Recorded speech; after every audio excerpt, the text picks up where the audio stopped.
You ever feel the floor under your feet shaking and you're wondering, what the heck just happened? It's a weird feeling. 1 second, everything is still, and the next second, the whole world is moving. That's an earthquake. They're happening all the time, everywhere on the planet, but most of them are so small that we never even feel them. Then, every now and then, a big one comes along and everything changes. Buildings collapse, roads crack open, and occasionally entire cities are wiped out. But why do earthquakes happen? Can we predict them? And how can we keep ourselves safe? Well, let's get into it. What exactly is an earthquake? Essentially, an earthquake is just a brief release of energy from inside the earth.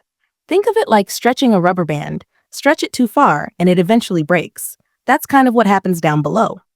The outer layer of the earth, or lithosphere, isn't one huge piece of solid rock.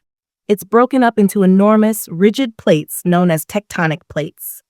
These plates are floating on top of a hot, semi-melted layer known as the mantle, and they're always in motion, although very, very slowly. Usually, these plates just slide over one another, bump, or pull away from each other without much consequence. Occasionally, though, stress does build up at their boundaries, and when it eventually releases, boom, an earthquake. The released energy travels in seismic waves through the ground, and that is what causes the earth to shake. Types of earthquake activity. Not all earthquakes are the same. It depends upon how the tectonic plates are engaging each other. Three main kinds of plate boundaries on which the earthquake occurs are as follows. Convergent boundaries, colliding plates. This is where two plates collide. If the other is an oceanic plate, it normally gets pushed under the continental plate through a process of subduction. This occurs off the coasts of Japan, the Pacific Northwest, and sections of South America. Such quakes tend to be very powerful and also create tsunamis, such as the destructive one in Japan in 2011. Divergent boundaries, separating plates. In this case, two plates are diverging, and there are gaps for the magma to travel up to the surface.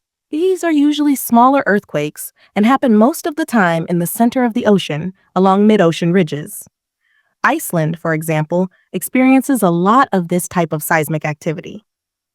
Transform boundaries, sliding plates. This is where two plates slide horizontally over each other. The most popular one is California's San Andreas Fault. They are unpredictable and can strike without warning, causing massive destruction. Earthquakes do not take place only on plate boundaries. Sometimes stress may build up at the middle of a plate as well. They are called intraplate earthquakes, and they are just as fatal. Measuring earthquakes. So how is the strength of an earthquake measured?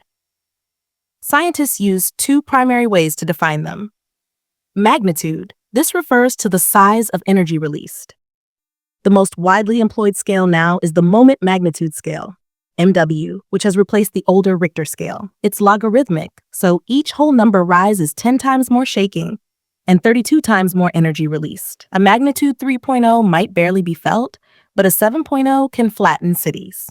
Intensity. It refers to the amount of damage done. Some of the most destructive earthquakes in history. Earthquakes have left their mark on history. Some leveled entire cities, while others compelled humans to rethink how we build and live. Here are some of the biggest ones. The 1755 Lisbon earthquake, Portugal, estimated 8.5 to 9.0, triggered a tsunami and fires that destroyed Lisbon, killing roughly 50,000.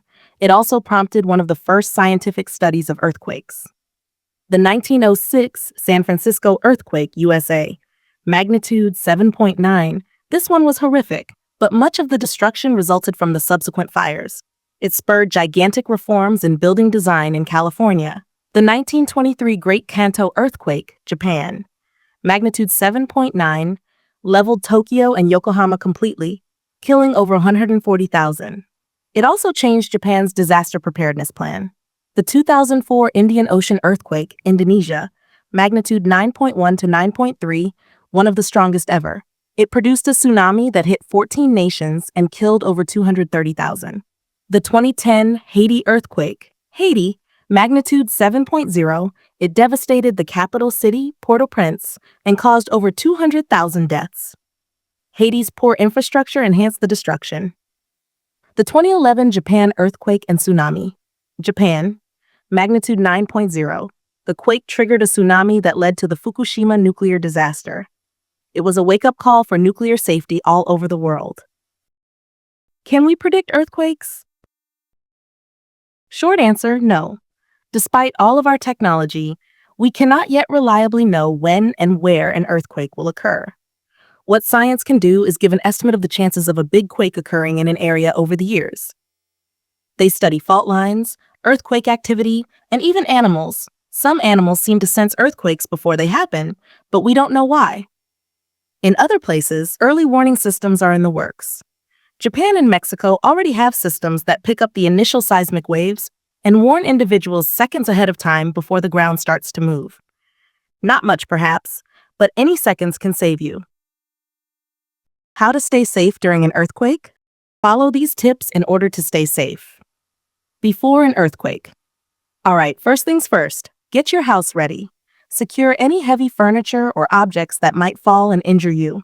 You don't want a bookshelf top falling on you. Next, prepare an emergency kit.